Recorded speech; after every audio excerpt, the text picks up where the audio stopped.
I've been reading books of old, the legends and the myths, Achilles and his gold, Hercules and his gifts, Spider-Man's control, and Batman with his fists.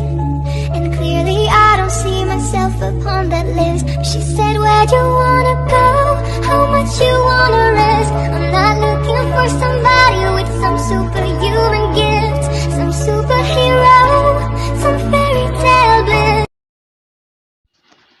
Hello, my cherished students.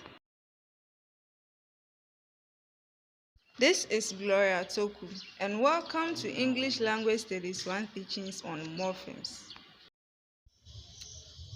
Today, we are going to learn about morphemes.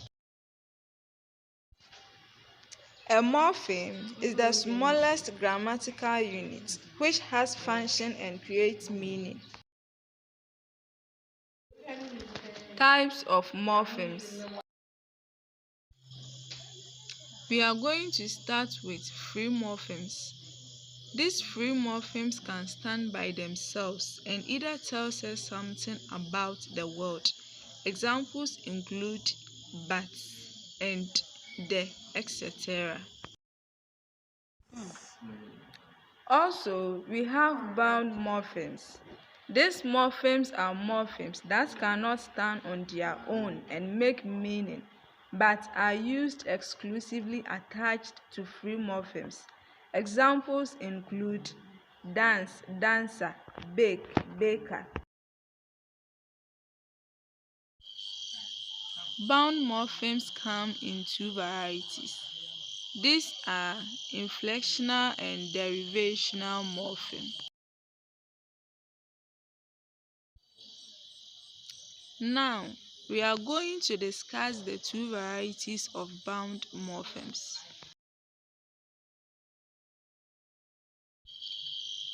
Let's look at inflectional morphemes. This type of morphemes is attached to words to make the sentence conform to the rules of grammar. It involves the process which produces the forms of the same word. Examples of inflectional morphemes include cut, match, and send.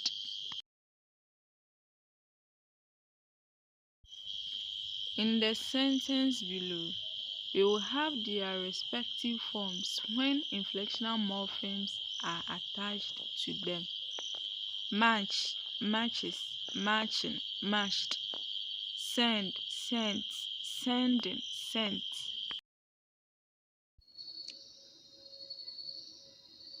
The absence of these morphemes makes the structure becomes unacceptable.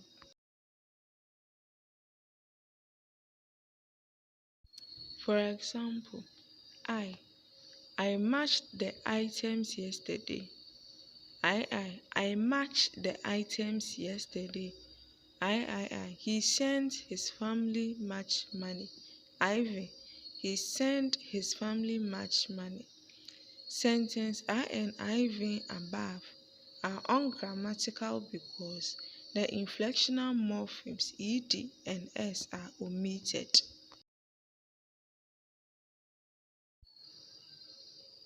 The inflectional morphemes do not change the class of a word.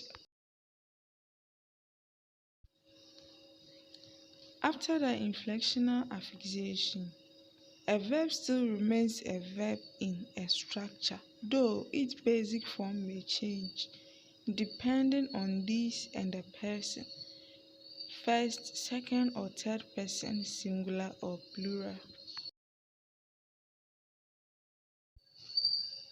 For example, the lady students work hard. The men are reading in the classroom every day.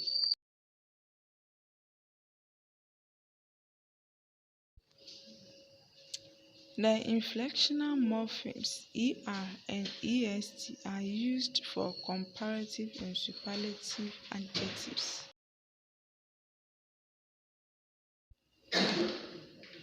Usually, It is the end of the adjectives that are inflected. The comparative of easy takes IER with the root losing Y and superlative taking EST.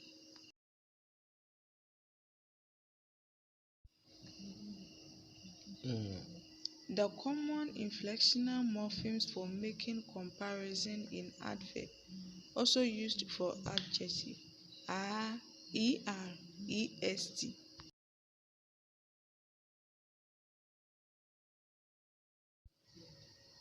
For examples, earliest, hardest, fastest.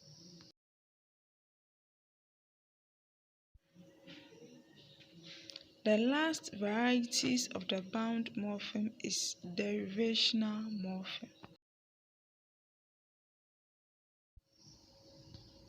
The derivational morphemes is the morphological process of forming a new word from an existing one by the addition of a bound morpheme.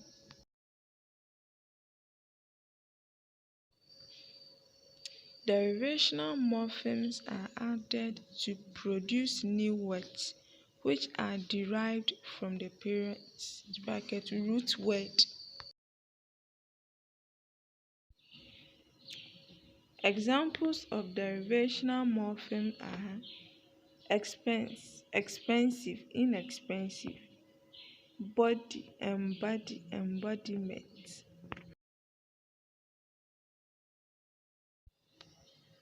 Another type of morphemes is full and empty morphemes. Full morphemes have meaning, but the empty morphemes do not. They also have function in grammar.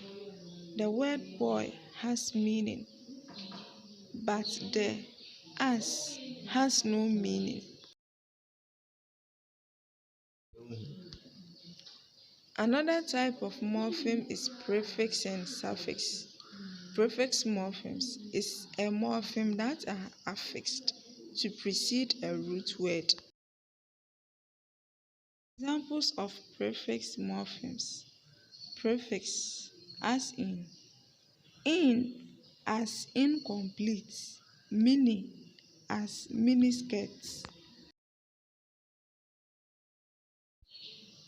Suffix morphemes are morphemes that are attached to the end of base words. Mostly, suffix change the class of the root words.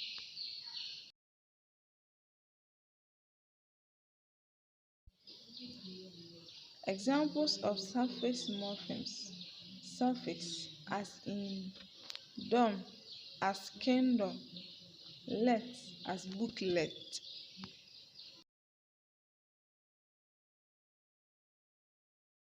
Non-morphemes is a morpheme that has no phonetic form. In simpler terms, a non-morpheme is an invisible affix.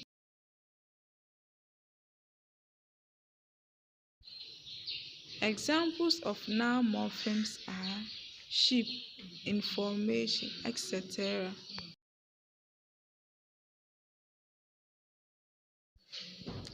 This is the end of our lesson. Thank you.